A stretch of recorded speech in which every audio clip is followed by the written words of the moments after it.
And we are live. Hello, everyone, and welcome to this week's Digital Dialogue series. My name is Tawana Bain, and I'm the founder of DDBS and also the chairwoman of JEDI.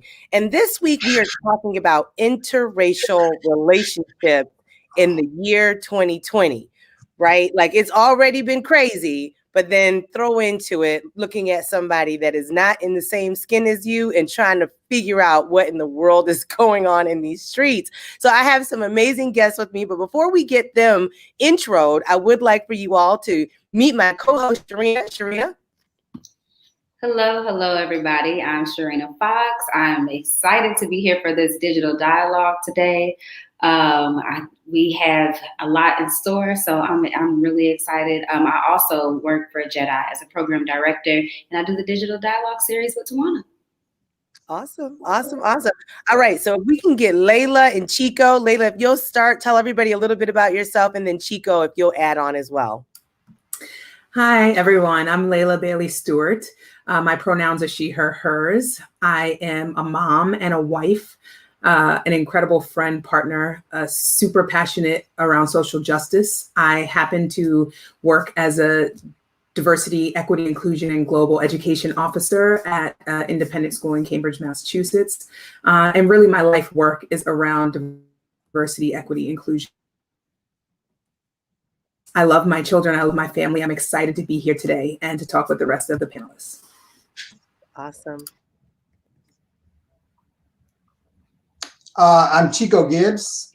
My personal pronouns are him, his, that guy over there. And I am also a parent. I'm a proud father of 3 children and 2 bonus boys.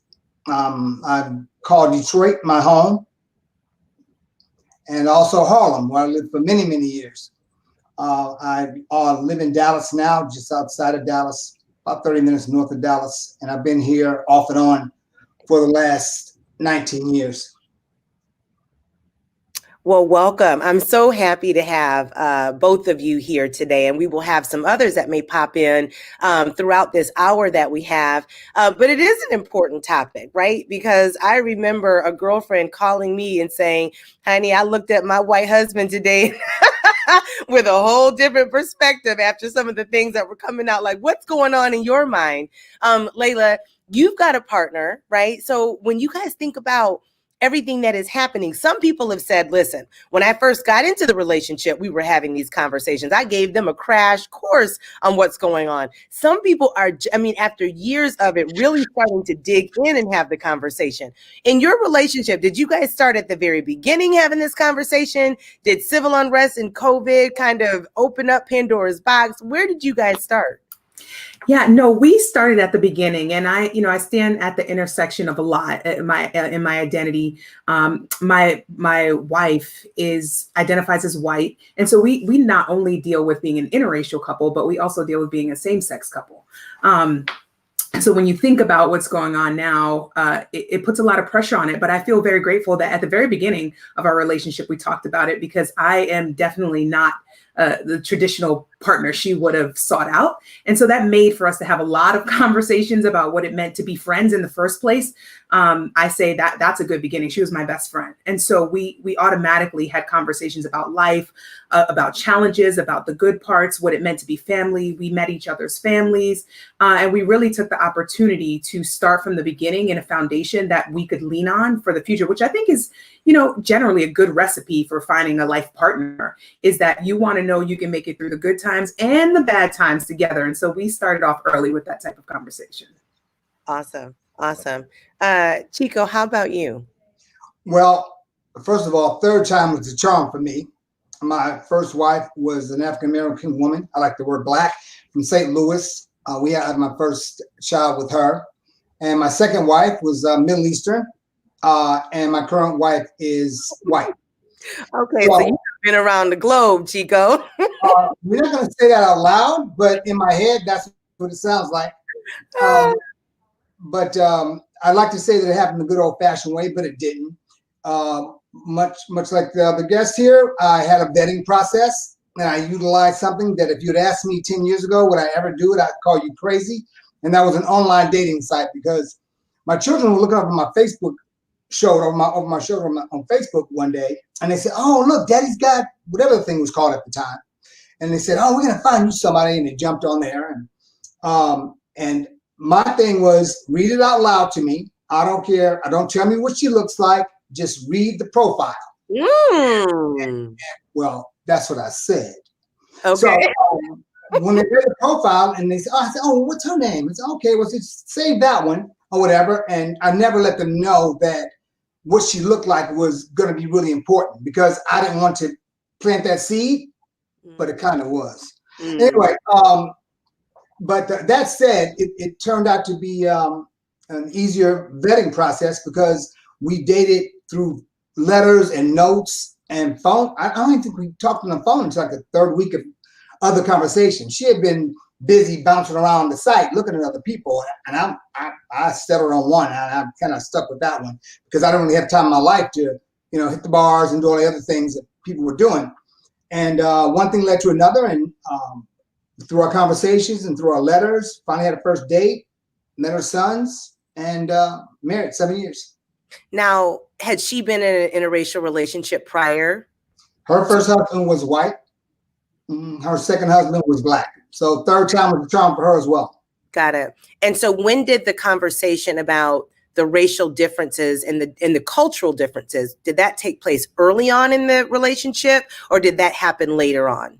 Well, here's the thing. And once again, I lean on to the idea of vetting.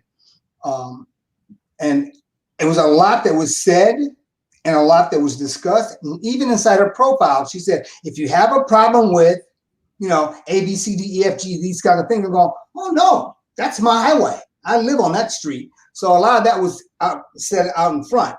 And we're both Unitarian too. So that kind of helped us understand a lot more about where our heads were spiritually and where we were kind of politically and what we thought about the world in general. But at the end of the day, it was a match that, had I not seen the picture, I probably would have said, you know what, that's my kind of lady right there. But, and also to be clear, I did not have any specifications in my profile about what kind of woman I wanted racially or nationality wise. Well, the good thing is that in both of your cases, you all had the conversation early. And I think that is key, right? So some of those that are having some meltdowns or having a very difficult time navigating right now is because they didn't have the conversation. And I have to tell you, it cannot be easy to realize that the person that you are married to doesn't understand your culture and what is going on, or that there are any issues that need addressing. That's, we're just going to set that right there, and we'll get into that a little bit more as the show goes on. But Layla, I do want to come back to the two different dynamics that you have in your relationship, right? You are a gay couple and you are also an interracial couple. And I remember in June, when Juneteenth became a thing, and we had some of the LGBT community saying, hey, they're hijacking our month. And then the Black people that were gay were like, hold on, wait a minute, I'm Black first, right? Talk a little bit about what that experience was like for you and an interracial relationship and, right, being a gay female. Yeah, I mean, here's the complexity of it. When I was thinking and listening to Chico talk about the differences. So my partner and I, we are married. We're our first marriage. And she's actually the first person to identify white that I ever dated in my life. So the interesting dynamic is such that it was actually newer for me than it was for her in terms of race. But I'm the first woman that she's ever been with. So it was newer for her in terms of our gender identity and our sexual orientation than it was for race. And so those dynamics play out in interesting ways. So Layla, because you planted a seed earlier, and I wanted to ask the question. So were both of you already identifying as gay when you were best friends, or were you best friends and then it evolved into, you know what, this is my preference? Yeah. And so it evolved. Certainly, I am someone who has been a part of the LGBT community. And in our relationship, we started off as friends, and she identifies straight. Never been with a woman before, and was not interested in being with a woman. And honestly, I believe if anything ever happened, she'd probably never be with a woman again. So it's a fascinating relationship, right? Which, so in that dynamic, you have a lot of things come up, right? Because she's grappling with this idea of like, I'm not sure I can be with you. We're really good friends, but she was very clear. I tell this story when I finally thought it was important to be transparent and tell her I'm developing feelings for you. She told me, that's great. We're good friends, but you and me being together would be like 2 + 2 = 5. It's never going to happen. Like, she was very clear about what that meant. And so that evolved. And it wasn't, again, back to the piece, it wasn't about race that was new for her. It was about, am I attracted to this woman? And for me, the biggest difference was race, and not because I hadn't grown up in a really diverse family or, had a very diverse group of friends, but I just had never been with anyone before who identified as white. And that came with a lot of learning on my part, meeting family, understanding, and, going into areas of the country or participating where, in a lot of rooms, I'm the only Black person. And so that dynamic coming up is complex. And for people in my workspace, it also was complex because, often humans want you to pick. Okay, you're Black. Okay, you're part of the LGBT community. Okay, you're Christian. Okay, right, you're a woman. But the reality is that we are multifaceted human beings, and the intersectionality of all of that is what makes me who I am. And so in these moments where these things kind of come to convergence, it is difficult. It's really difficult to tackle because I find that people want me to prioritize my Blackness over my LGBTQ community, or vice versa, or otherwise, or challenge the idea that I'm Christian because I'm in a same-sex relationship. And all of those things come back to home. And we're parents. So we're raising 3 Black boys together, which there's another dynamic with. I don't know. We might have needed to retitle this show. Okay.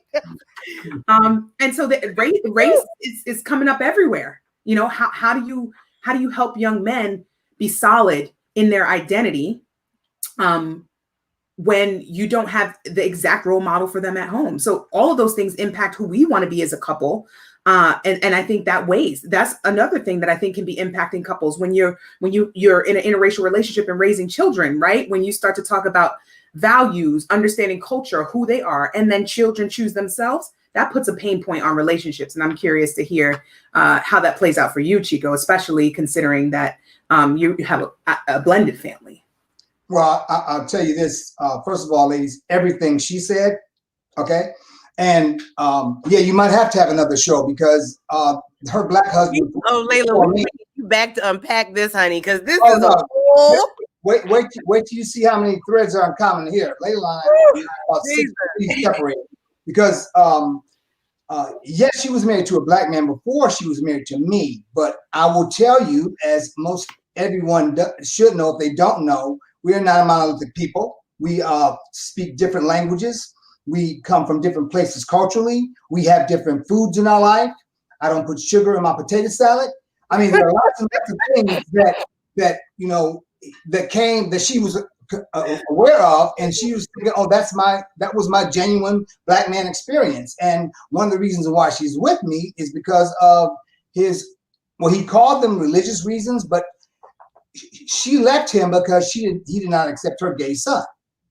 So when she found another Black man that came from a Christian background that had no issues at all with her son, that was another conversation. She was very taken aback because she was educated to think that, oh, this is common with all Black men. This is common with men that are raised a certain way. And I'm not just saying that, culturally, if you are not open-minded or you don't have a space in your heart for anybody that may be different than you are, or the way you were taught everything should be, then you're going to have problems not just in a relationship, but in your life. Okay. So wait a minute. Let's go. So her experience, because you that's deep, right? Because a person is like, oh, I had this great experience with this Black woman, right? And then they meet another Black woman expecting the same experience. And then they're shocked when I'm like, whoa, listen, that's not my speed or, whatever. And so you bring up a very good point that you can't make an assumption just because you dated someone of a different race that the next person you're going to get to subscribes to the same ideals, the music, the food, the sugar and the potato salad, all the things, right? Like, I feel like that is so important to point out and so needed to be said. The Black boys, the Black sons. Okay, now Layla. So you have two Black males. And Chico, in your home, children, ages, races, what's the makeup of your blended family? 17, 20, 26, 30, and 31. And races? But the older children are not in the house. My first son is Black. The youngest two are Black because, you know, the youngest two. And the middle child is one of my bonus boys. Okay, so middle child is white. No, he's mixed. Okay. So there's no all white children in the home. You're either Black. Yes, yeah. She had a son with her first husband. Okay. He's white. Okay. He's Native American white. Okay. So gosh, that experience, that perspective is going to do him so well in life, all of them so well in life, right? Because they have been able to see the truth with their own eyes about human beings just being human beings. God's ears. You know, so Layla, I'm curious. You said you all have 3 Black sons. Are those your children? Are those adopted children? How did the Black boys come into? Are they her children? They are all our children in a combination of biological delivery and biological connection. So they are 20, 15, and 3, and they all identify as Black. And 2 of them are multiracial. Got it. And so having the conversation about being a Black male in America, is that something that you all have on your own? Do you all bring in family members or people from the community to also have that conversation? I'm a mother, you know, with Black sons, and there are times where there are some things, one, I might say TMI, I don't even want to have this conversation with you. And then I got to a point where I also had to recognize as a female, there were things that I was not equipped to teach them. And that was not an easy thing to say, to look my 24, my 18-year-old in the face and say, I'm not the best person because I'm coming at this from a lens as a woman. And I really need you to get a perspective from a man. Do you all utilize or leverage outside influences to have any of these conversations about them being Black men in America? Yes. And I'll start by saying, you know, I feel strongly about this, that 2 women can raise strong Black men. 1 woman can raise strong Black men. And I say that and also hold true that it is really important to see yourself. And you only see yourself to a certain degree when you think about gender identity. And they happen to identify as men and are strong and confident in that as cisgendered males. And so we think it takes a village. And that would be whether, you know, if I was married to a man and I had a husband, I still think it takes a village, right? But the reality is such that we do a combination of things. We work together. My wife is one of 8 children. And both of her parents are still alive. And so we definitely leverage that family as much as possible. But there's a disconnect because they can't help with the understanding of being Black men. And then we leverage our family and we leverage godparents and cousins and everyone we possibly can. And I'm so thankful for the 20-year-old because he is amazing in terms of connecting with the younger ones. And I think that it could also be a lot of pressure in that environment, but he really embraces our family and at the same time knows how important it is to talk to his brothers and come home and be around in that way. And it is important. And talking about race as you unpack it, you know, the idea that as Black people, we're not a monolith, the reality is that some of us are still uncovering what our history is. You know, so identifying as Black my whole life, and then I do a DNA test and I figure out that I'm 24% European, right? So now I'm reckoning in parallel with my children out loud.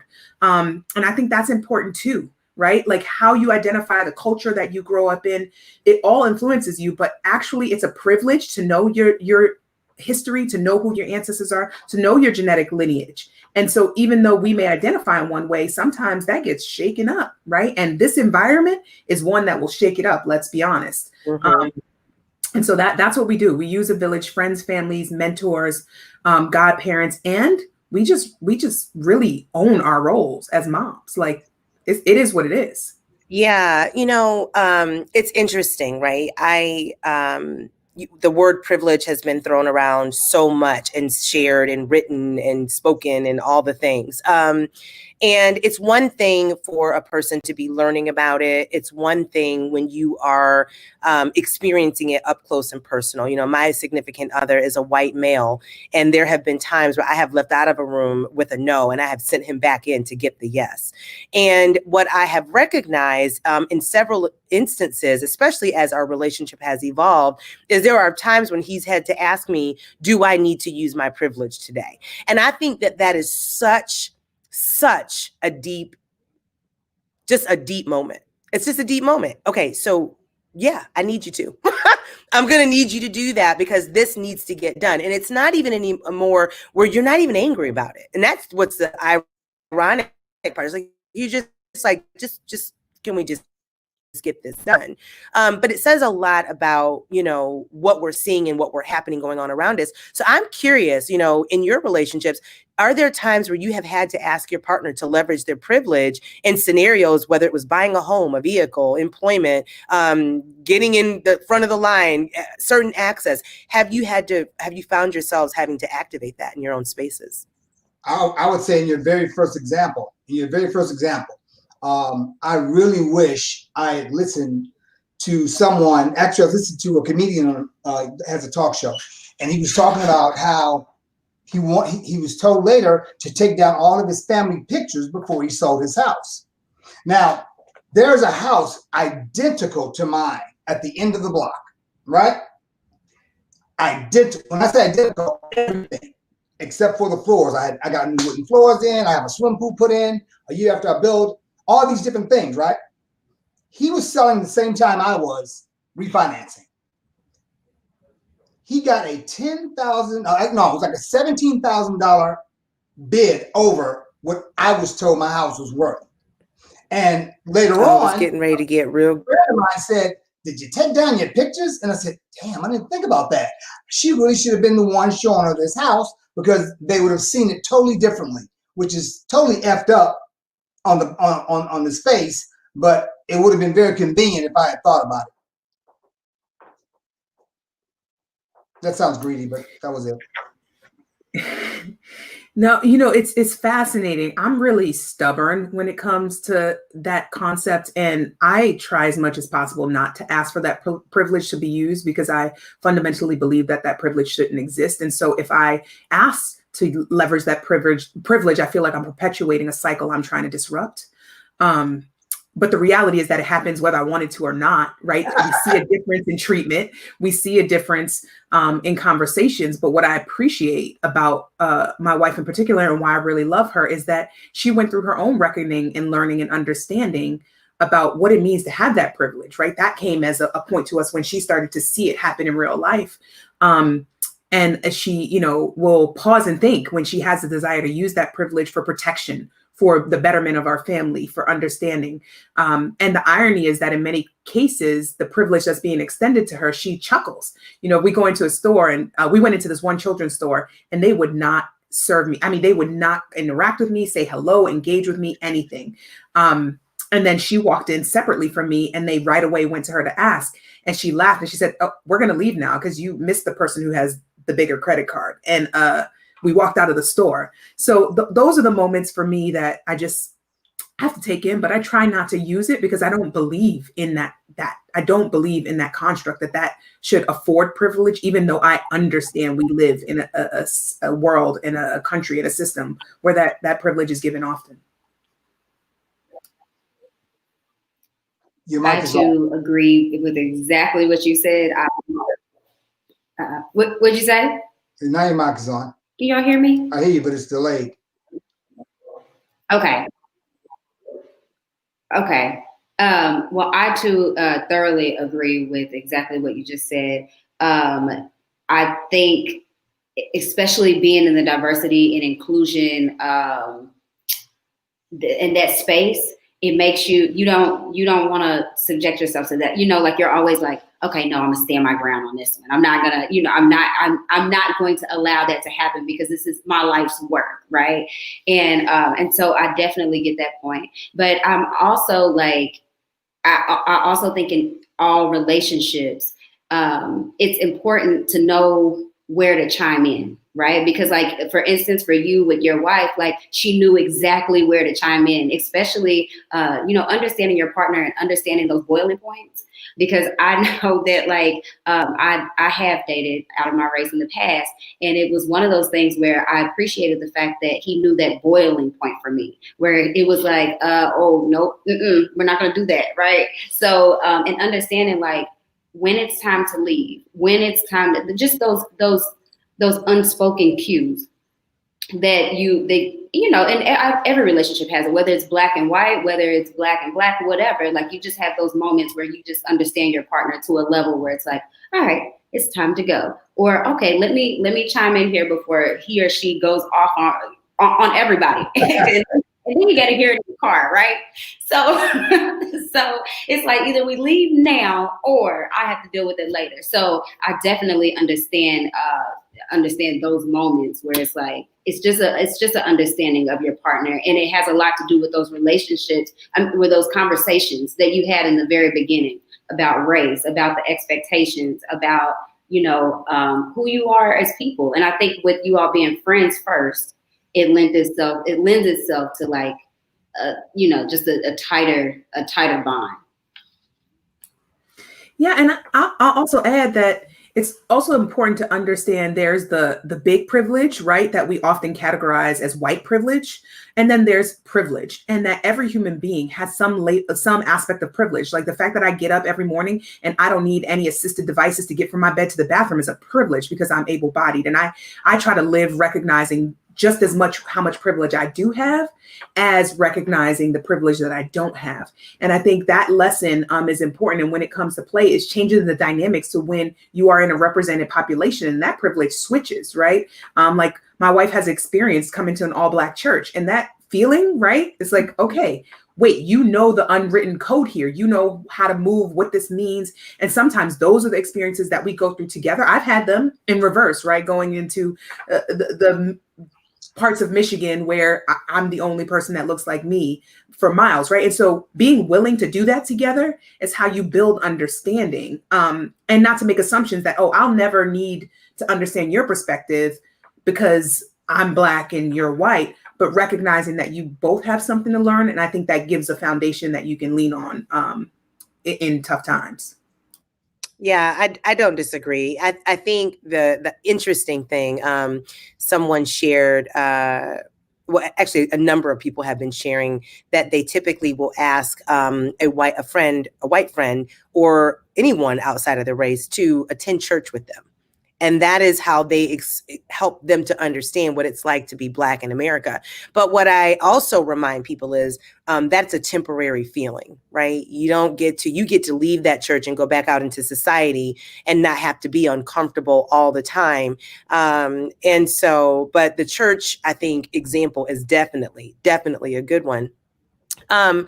For Chico, you and your wife, you both have had some experiences dating outside of your race. So you've had a purview into other cultures, which I think also lends you another lens into sometimes it's not race, right? It's really what are we comfortable with culturally? What do we identify with culturally? And we know what we know and we don't know what we don't know. The other cultures that you've had an opportunity to partner with or to be with, what was that experience like getting to learn their culture and being able to balance the differences between the culture that you grew up in? Well, the first one wasn't that different at all. And for anybody that just tuned in, she was a Black woman, St. Louis. All her parents, all the way back, as far as they could look, were African-American, descendants of slaves. They got it. They understood it. The church situation, father military like my dad. So there was a lot of commonalities there. My second marriage, well, I'm from Detroit. And if you know anything about Detroit, we have the largest Middle Eastern, Lebanese, and probably Saudi population outside of the Middle East right there. So I've grown up with that culture. I mean, I knew what falafel was long before anybody else in my college did. It was those kinds of connections that we made. But the last situation, I'm going to say to Layla's, to add on to what Layla said, I guess it makes, when people say, well, why don't we have a White History Month. I'm like, because it's always White History Month. You know, so when they say, well, you in this situation, how do you navigate? Well, we had to learn very early that if you're going to be exposed or expose yourself to this, you know, then you need to be prepared for it. They don't have to. We have to go into their world. They don't have to come into ours. So when they're forced into it by way of music, by culture, an event downtown, whatever it is, they're the ones holding the purses tight next to them. When I go among them, I know what to look out for as well. And guess what? I don't always have to look for the things I'm looking for, but my radar's up. They don't always have to look for the things that they look for. And unfortunately, sometimes their radar is up unnecessarily.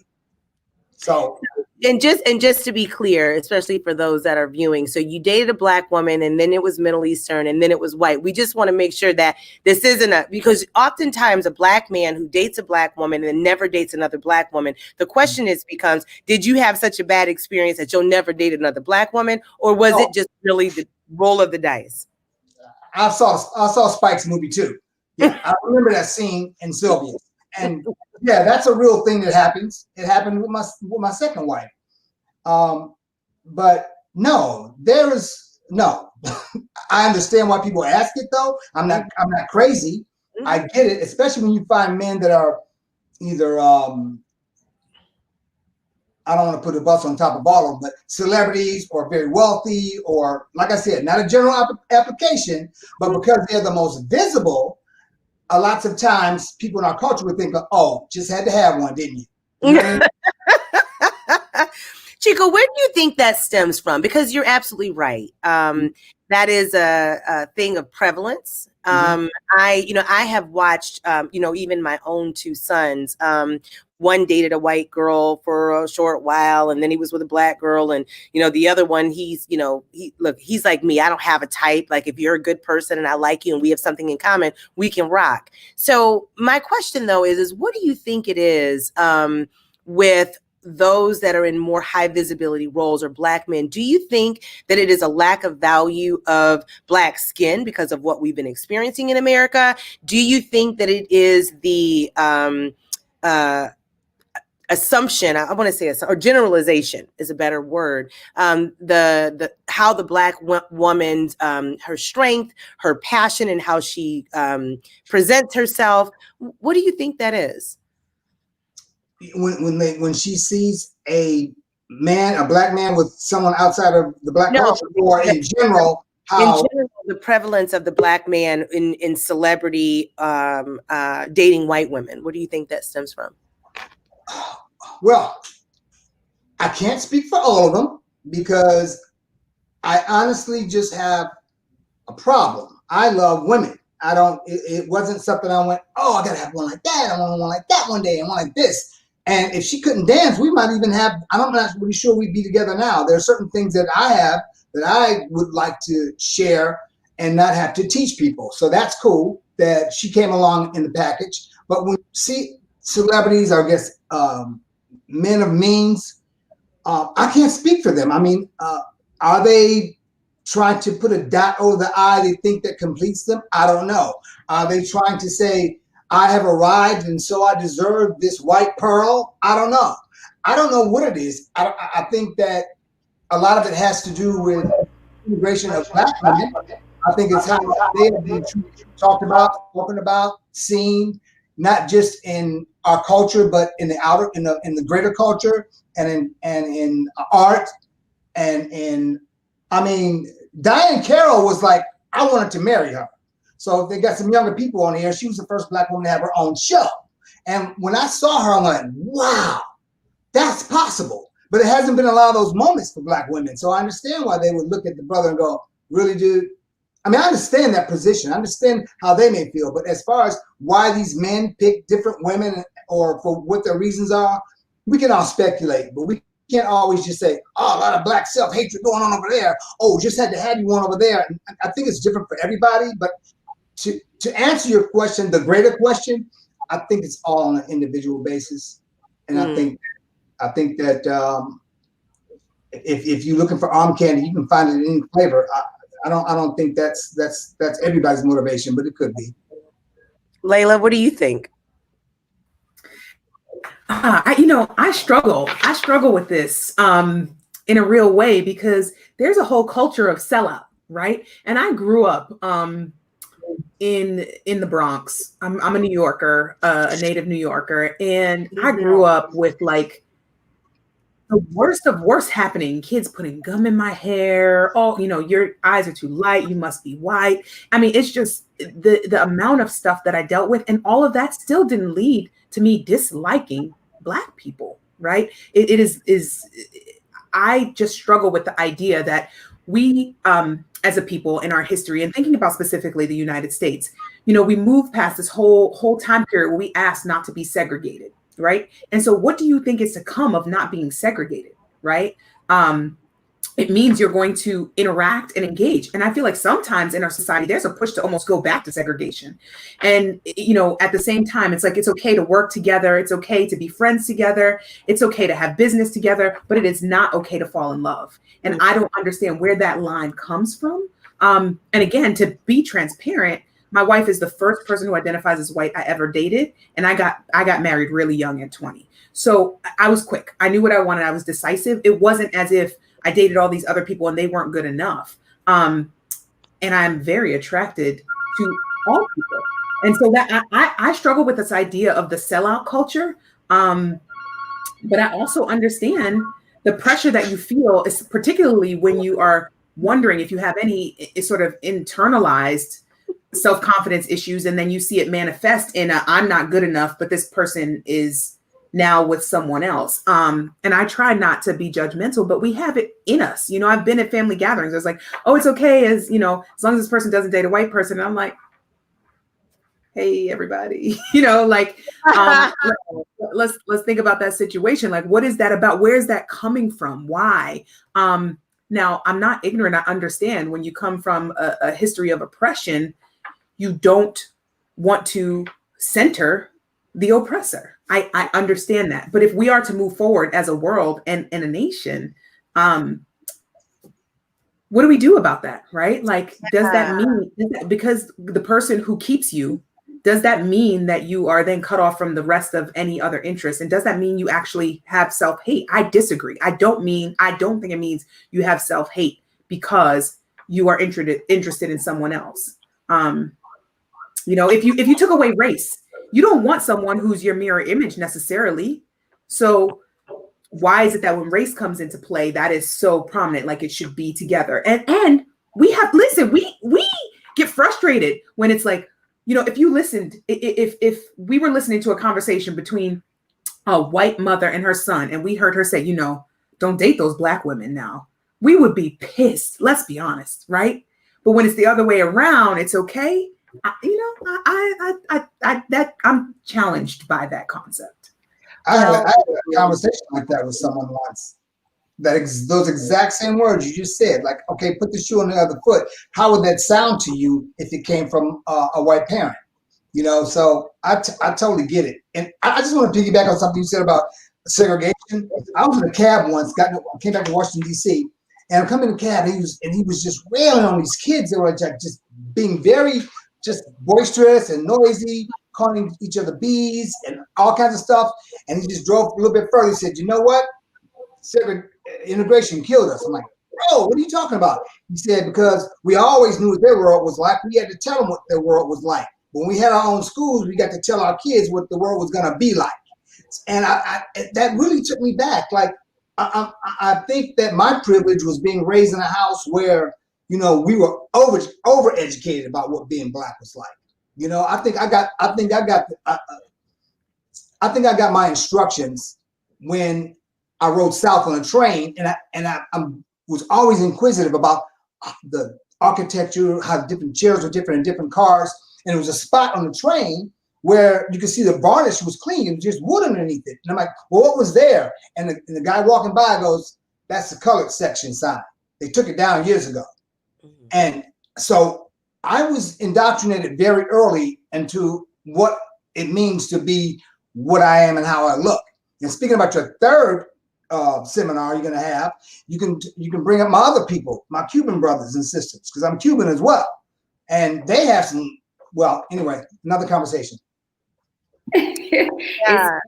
It's funny that you say that, because when it comes to privilege, I've told Tawana plenty of times, like, I feel like I had the privilege of growing up in a multicultural household.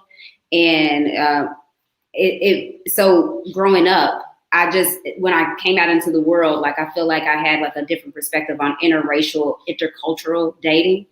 And so I think that played a role in my dating life. And I didn't realize how much of a shock it was to the Black community to be interested in people outside of my race. And I think that was like, I was like, oh, okay, well, that was a shock. That was a shock for me. But the other thing I think that we have to look at is proximity. A lot of things are based on proximity, right? So like when you get to new levels, a lot of the times you are the only one in the room.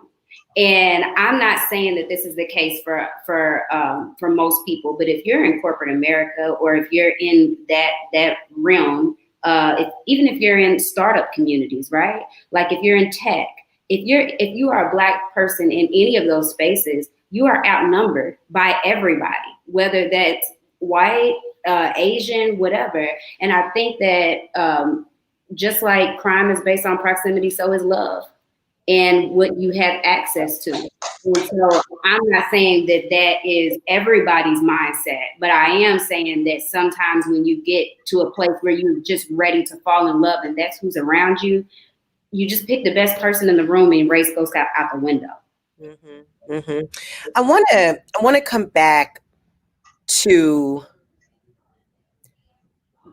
people almost wanting to go back to segregation, because this is really deep for me. This is a moment where I find some Black women beginning to draw the line in the sand with other Black women. And the reality of the matter is, yes, white America has done some ridiculous things to the Black culture, some horrific things to the Black culture. Absolutely. We need to sit in that. We need to address that. We have to stop lying about who was oppressing who and who was behaving in which manner. That truthfulness needs to be told. However, trying to combat that with the same behavior in which they were using is perplexing to me.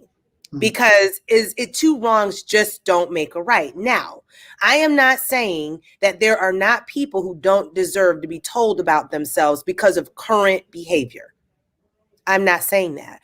But what I am saying is I was watching or reading a Twitter thread, and I was watching comments from the Black community about the white community. And I have to ask myself, who grew up in white culture? Okay.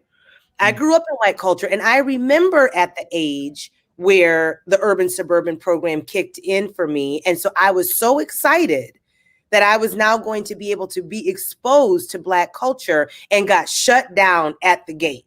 Like, no, ma'am. Right now, I also understand, fast forward, that they were not taught or did not understand that in the things that were happening to them systemically, these white kids don't yet know. Not all of them. They don't correlate. I'm mean to you, and my parents have taught me racism as in my behavior and my biases towards you. They weren't educated well enough. So the white person was just the devil to begin with, right? At the onset of that relationship. So then you take a Black woman, Black skin, but identifies with the white culture in the way that she talks, in the way that she dresses, in the way that she does her hair. And listen, you go right back over there with them because you are not one of us, right? So I spent years trying to understand, well, I am a Black woman, but I don't think that way. So why am I different? So I went through this whole identity crisis of trying to understand, well, what does it then mean to be Black? And it wasn't until my girlfriends, Asisha and Munchie, who pulled me aside and said, listen, we're going to help get you together. Okay. And began to school me because I had no clue. I grew up in the white culture that wasn't keeping it honest about what happened in our history. So what I'm being taught in school and what they're being taught in school is two different things. So I knew what I knew and I didn't know what I didn't know. So I look at what's happening today and I say, are we getting ready to try to reenact behaviors that we found oppressive to us? Because the things that I was reading on this Twitter thread disturbed me. I don't care if they would have been Hispanic or Asian. The things that you were saying publicly, lumping in a race, lumping about white women really, really, really disturbed me, because what's wrong is wrong. We can't say to them, what you did to our people was wrong, and this is what this caused for us as far as trauma, because we're human, and then miss the fact that they're human, right? So I feel as though there is definitely a conversation that needs to be had that, yes, this was wrong. Being complicit is wrong. Not wanting to address the systems that are oppressive to your Black brothers and sisters or any other racial ethnic groups is wrong. However, in the Black culture, turning around and reenacting the very things that we're calling wrong is not okay. I don't think anybody would disagree with that unless they were not informed, unless they were ignorant. I think one of the best things I ever even saw in a Twitter feed came off of a line of dialogue like that. And basically they were saying their fear when we have uprisings is of a darker planet. That's their real fear. So what we need to start letting the world know is we don't want revenge. We just want rights. We just want to be treated equally. We're not trying to like become your massa tomorrow. You know, we're trying to like turn the story around. It's like, I think that's where that comes from. And I think that a lot of people in our culture, they feed off of that because there's still like that element that has that fear of a dark planet, and they're always going to react that way. They're always going to grab the person you walk by. They're always going to lock the doors when they come to the corner. They're always going to steer to the other side of the street. And then there's the other ones that are like, oh, I'm walking right through you. So we are the ones walking that tightrope. So we should definitely not be the ones trying to say, okay, well, if the tables turn, this is how we're going to behave. No, that's not who we are. Mm-hmm. And if you think that's who you are, you're not even among us, as far as I'm concerned. You're the enemy just as much as anybody else is, because cliches are cliches. Two wrongs don't make a right. Sometimes two punches in the face does fix you, but sometimes it just creates an enemy. Yeah, you know, we're talking interracial relationships, and we're saying relationships for a reason, because, you know, it might be the partner that you're with, your spouse. It could be a friend. It could be a boss in a space. There was recently a story that broke as it relates to Eva Longoria, and comments that she made around the Latina turnout for the vote. And then she later acknowledged that she was that she should have spoken up and talked about the Black women's turnout and their contribution to this year's election. And there were people that were upset. I believe, I don't know if it was Kerry Washington, but there was a Black female celebrity that showed up for Eva. And there was some backlash from the Black community about showing up and not addressing or allowing her to go through the motions. And, you know, I go back to, you know, I think about it like parenting, right? In the Black community, we were taught, you know, switches and extension cords, you get in trouble. That was your means of consequences for your whooping.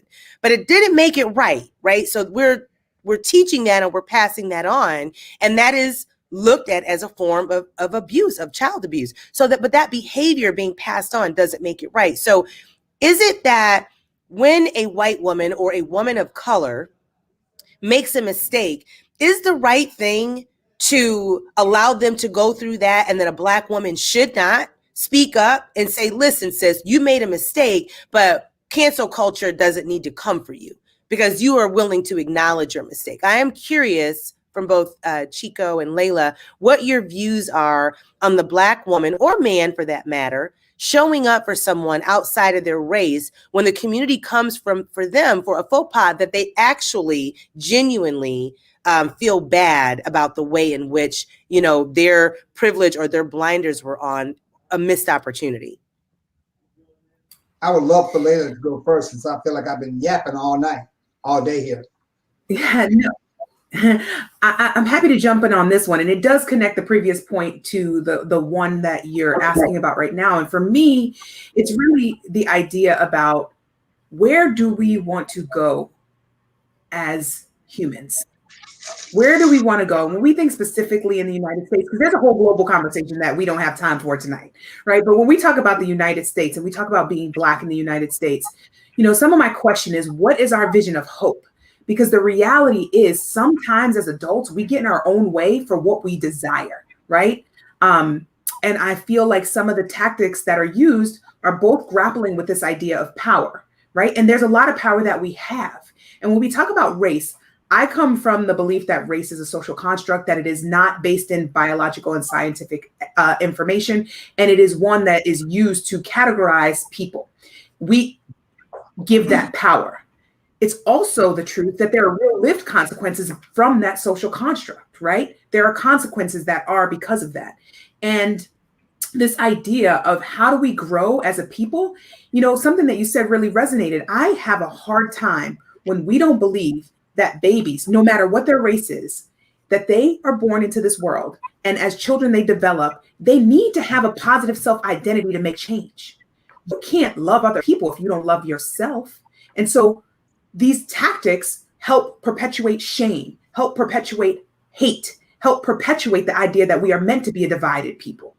And so where do we leave the room for the future generation if we're so busy modeling as adults the cancel culture, or you're out? At the same time, I respect the power of the cancel culture to some degree, because what it is sort of a checks and balances system that we no longer will stay oppressed as a people.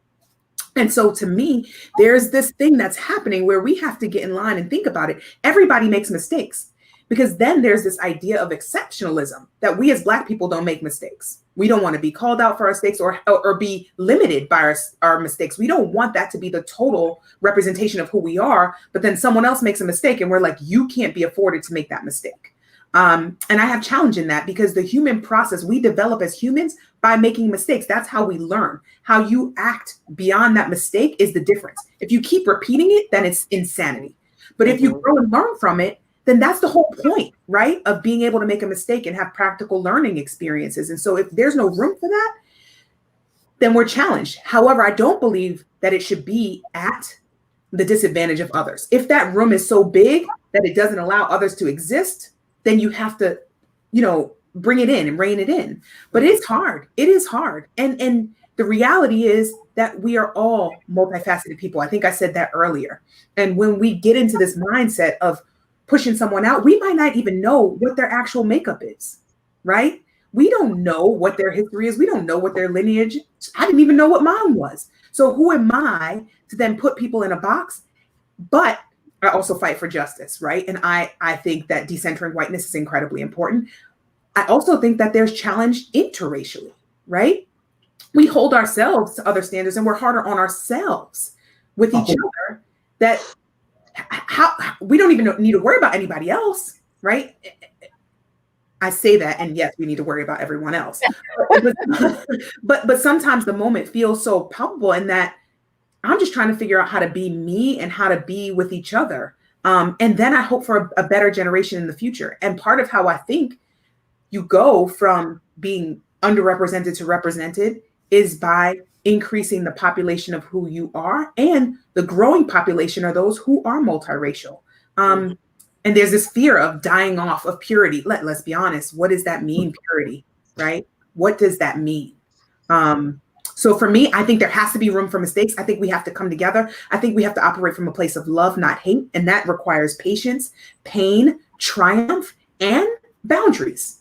Boundaries, because we can't be punching bags. I would, all the things that you just said there, Layla, resonate with me so deeply. Leon, welcome. If you want to please. I can. Well, that is wonderful. I've been patiently watching all of your beautiful faces, with the exception of my brother there. He's handsome. He's handsome. I love it. Leon, if you would Tell everybody a little bit about yourself. Okay, how much time do you have? Well, we don't have a ton of time, because I would like to get into your story just a little bit. But if you can give us a 30-second intro and then just tell us about the interracial relationship that you're in. Well, okay. First of all, my name, of course, is Leon Jones. I shouldn't say of course, but my name is Leon Jones. And I have worked in the corporate world for a number of years. I was the first Black at NBC. I predate all of you age-wise, but that's a whole different story. We don't want to talk too much about that. You probably can see. I've worked for the Better Business Bureau as an executive. I've worked for Oliver Underwood as an executive. I've worked for NBC Television as the first Black back in 1974, where I represented various cities, WRC in Washington, KNBC in Los Angeles, WMAQ in Chicago, and so forth and so on. And I was basically selling airtime for millions of dollars. Is someone laughing at me or with me? Oh, we're with you. Oh, okay.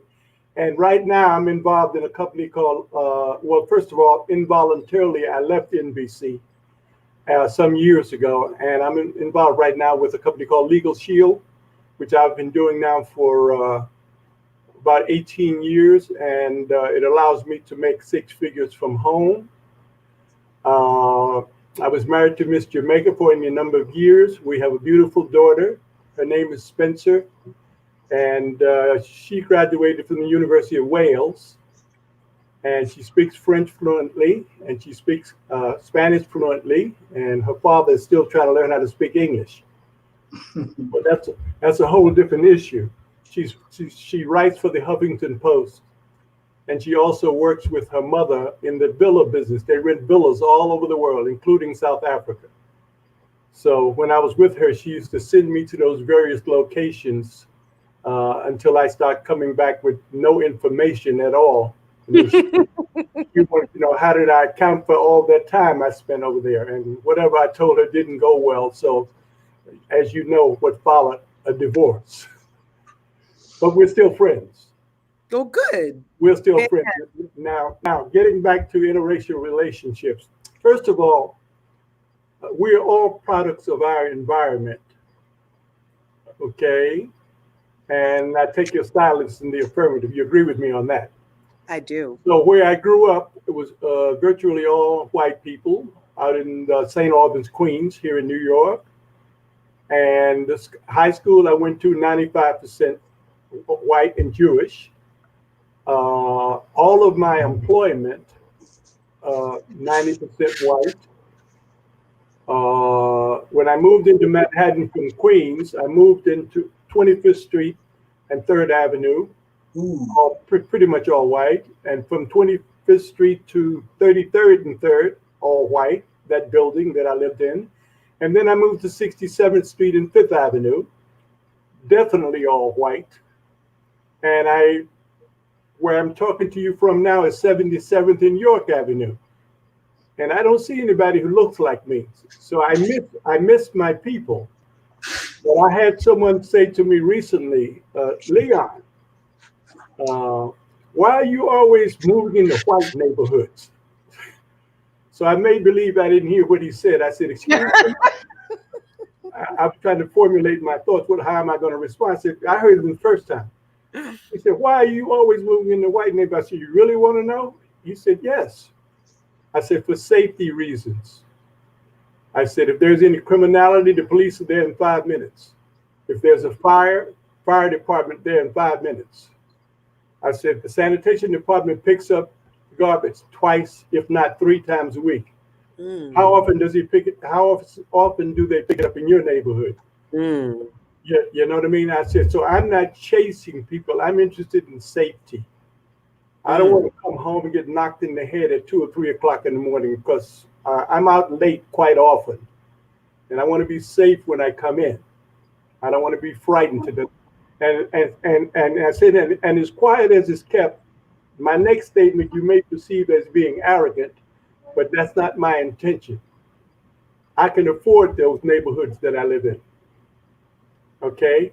And I wish you could afford the same neighborhood if you so desire. Okay, it's about having options in life. Mm. Okay, so So now, Leon, now, there would be some that would push back, right? They would say, why is it that in a neighborhood that is not so white that you would be attacked at 2 a.m. in the morning? Where does that come from? well, because I've experienced it when I was in a neighborhood that was predominantly of color. Mm. Yeah, I mean, it can happen anywhere. Mm-hmm. There's no question about that. I'll tell you something. I'll share a quick story with you. I was coming home one evening I was living on 67th and 5th Avenue, and I noticed there are a number of policemen. And I'm about to go into the block, and they stopped me. They said, "No, you can't go in that block." I said, "But I live in the block. I live at 5 East 67th Street. That's right off 5th Avenue." They said, "It doesn't matter. Emperor Hirohito is here." I said, "What does that have to do with me?" They said, "You cannot go in until he leaves." That was the Emperor of Japan. I can't go into where I live because I'm being displaced by a foreigner. I can't go home. And they kept me. First, I thought it was discrimination, but then I realized I was not the only one. That even white people who came who wanted to go into the block, they wouldn't allow anybody to go into that block while the emperor was there. I found that to be very interesting, and so I said to myself, I got to get out of this neighborhood. I can't even go home. So I decided to look for an apartment elsewhere, and I found the apartment where I am right now, 77th and York Avenue. And unfortunately, there are no people that look like me or you guys in this building either. It's a landmark building. I own the apartment that I live in. Mm-hmm. Because so I think, and we are definitely, I hate that we weren't able to get you on sooner, Leon, because there is a lot with you to also unpack, and we are definitely over on time. But I would like to acknowledge one thing that you've said, because I'm certain I get all the different emails and text messages about people's perceptions on the comments on the show. But what I think is really important, when I talk about being honest and us all being accountable, you said something that is certainly going to rub some the wrong way, right? Because they're going to say the generalization is being made that it is dangerous to live in Black neighborhoods. But I also think that it's really important that we point out you've got different types of Black neighborhoods. You've got Black neighborhoods where you have affluent that live, middle class, where you will be safe and you have no issues. You have white neighborhoods on lower socioeconomic, on the socioeconomic pole that would have crime and that will not be safe. In Hispanic, in Black, so on and so forth. However, I do think that it's important that we begin, especially in the Black community, to address the violence and the Black on Black crime, and that we begin to become just as angry when we lose one of our own by one of our own as we do by those who do not look like us. Because at the end of the day, it's still a life that was lost. Mm-hmm. And how we go about addressing that and how we go about making noise around that, I do think is something that needs to be taken into very, very serious consideration. And I'm so bummed that we do not have time to dive into this. Leon, I hope that we will be able to have you back. Layla, listen, honey, we could have renamed this entire show with the story about you and your spouse and just how that whole relationship evolved and your family and all the things. So I would also love to have you back on a future topic as well. She needs to teach a class. Oh, yeah. Oh, yeah.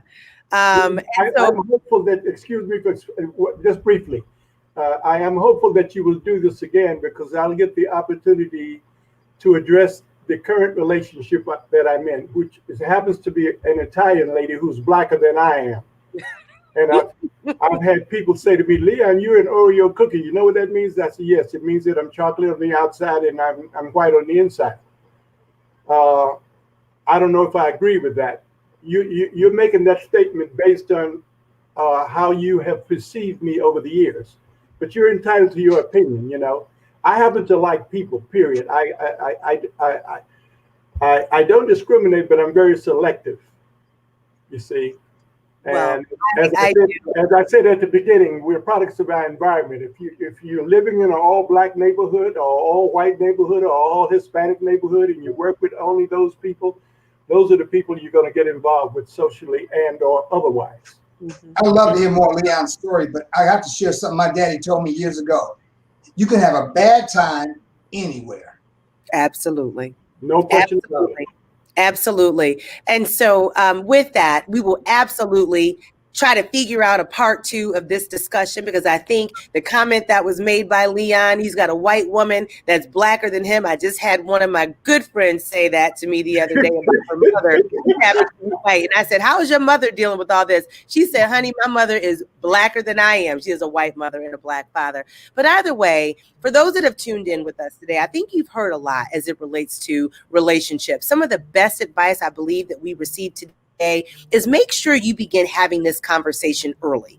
Having the conversation early, placing your cards on the table, making sure that you're educating one another. But at the end of the day, we cannot try to reenact the very same acts that were perpetuated against the Black community and expect further change. I look forward to seeing all of you, same time, same place, here next week for another Digital Dialogue series. We are now getting ready to head into networking. For those of you that are already in Hopin, look on the left side of your screen. For those of you that are not in Hopin, please go on and register. It takes 3 minutes to get your profile set up. It is free. Once you log in, you'll look at the left side of your screen. You will see Networking Live.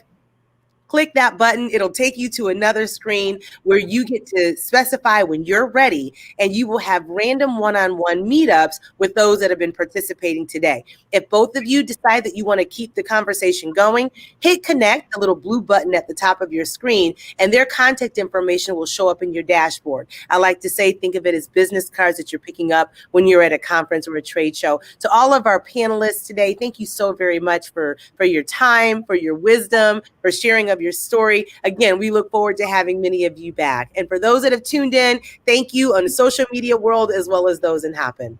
One quick question. How do you get to the net?